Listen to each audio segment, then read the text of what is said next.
বাচ্চাদের জন্য বা নিজেদের জন্য সবসময় হেলদি খাবার করতে চাই, কিন্তু সবসময় সময় হয়ে ওঠে না বা সম্ভব হয় না। কিন্তু হাতের কাছে থাকা মাত্র কয়েকটা উপকরণ দিয়ে আর একদম সহজভাবে এই রেসিপিটা তৈরি করেছি। আপনারা দেখছেন সিমতাজ কিচেন, আর সিমতাজ কিচেনের এই সহজ রেসিপিগুলো যদি আপনাদের একটু হলেও ভালো লেগে থাকে, প্লিজ চ্যানেলটিকে সাবস্ক্রাইব করে পাশে থাকা বেল আইকনটি প্রেস করে রাখবেন। যখনই কোনো নিত্য নতুন রেসিপি আপলোড করব সবার আগে পৌঁছে যাবে আপনাদের কাছে। তো আগের দিন রাত্রে আমি রুটি করেছিলাম, সেই রুটির কিছুটা ডো এখানে রয়ে গেছে। তো সেটা থেকেই আমি 4টে রুটি করেছিলাম, 4টে রুটির খাঁজ রেখেছিলাম, সেখান থেকে আমি 2টো খাঁজ করে নিচ্ছি। নিয়ে এখান থেকে একটা নিয়ে আমি রুটির মতন করে বেলে নেব। আর সেখানে বলে রাখি, এখানে আপনারা সাধারণ বাড়িতে যে রুটি খাওয়ার জন্য যে আটাটা মাখেন সেই মাখাতেই কিন্তু হয়ে যাবে, কিন্তু খেয়াল করবেন যেন খুব বেশি নরম না হয়ে যায়, আবার খুব বেশি শক্তও যেন না হয়, ঠিক এরকম মিডিয়াম লোইটা যেন হয়। তো এইভাবে আমি রুটির মতন করে বেলে নিচ্ছি।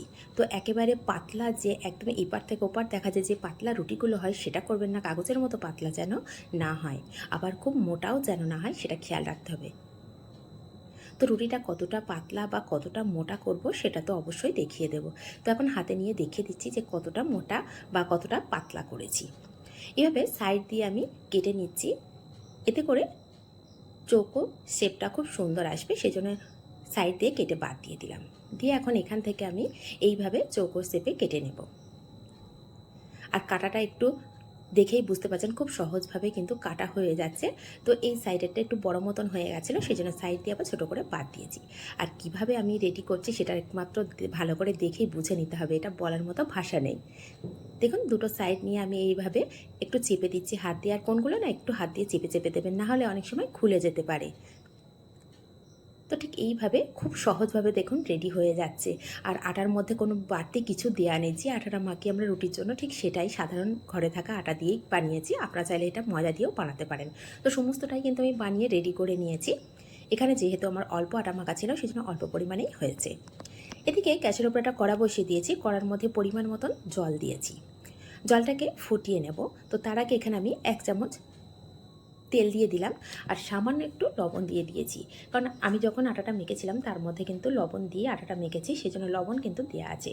খুব বেশি লবণ এই পর্যায়ে দেওয়া যাবে না। এখন জলটা কিন্তু খুব সুন্দরভাবে ফুটে গেছে।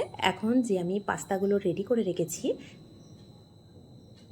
সেই পাস্তাগুলো দিয়ে দিলাম, দিয়ে ফ্লেমটা আমি হাই ফ্লেমেই রেখেছি, রেখে জলটাকে আবার ভালো করে ফুটিয়ে নিচ্ছি।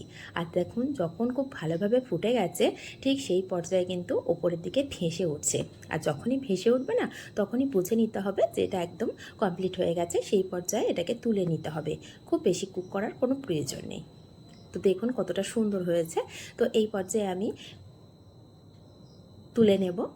তো খুব ভালোভাবে ফুটে গেছে, এখন ফ্লেমটাকে আমি অফ করে দিয়েছি। অফ করে দিয়ে সমস্তটাকে আমি তুলে নেব, নিয়ে একটু ঠান্ডা জলে ভালো করে ধুয়ে নেব।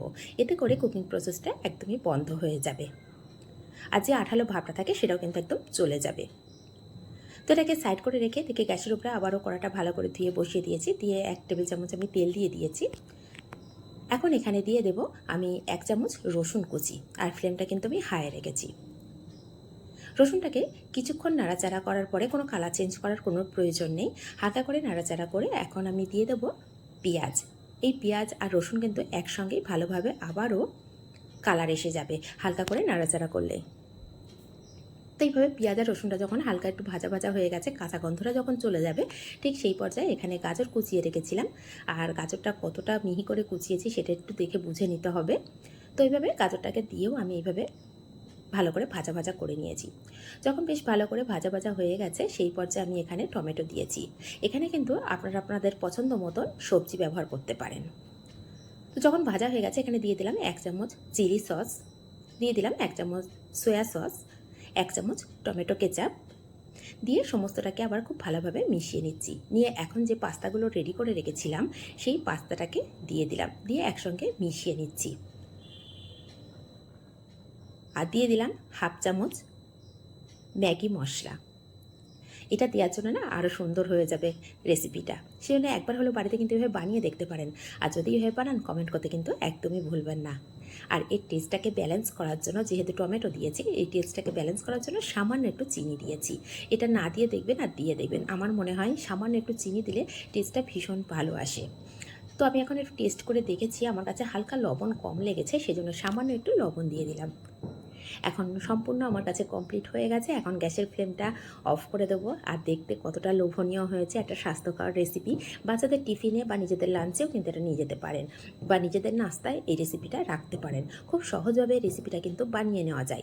যদি মনে করেন সকালে বাচ্চাদের টিফিনে দেবেন, সেক্ষেত্রে কিন্তু রাত্রে বানিয়ে সিদ্ধ করে রেখে দিতে পারেন। সকালে উঠে শুধু মশলাটা করার পরেই বা সবজিগুলো ভাজার পরেই এইটা রেডি করে নিতে পারেন। তাহলে এই পাস্তা রেসিপিটা কেমন লাগলো কমেন্ট করতে কিন্তু একদমই ভুলবেন না। যদি একটু হলেও আপনাদের ভালো লেগে থাকে তাহলে প্লিজ চ্যানেলটিকে সাবস্ক্রাইব করে পাশে থাকা বেল আইকনটি প্রেস করে রাখবেন। শেষে গার্নিশ করলাম সামান্য একটু ধনেপাতা দিয়ে। আজ এই পর্যন্ত, ধন্যবাদ।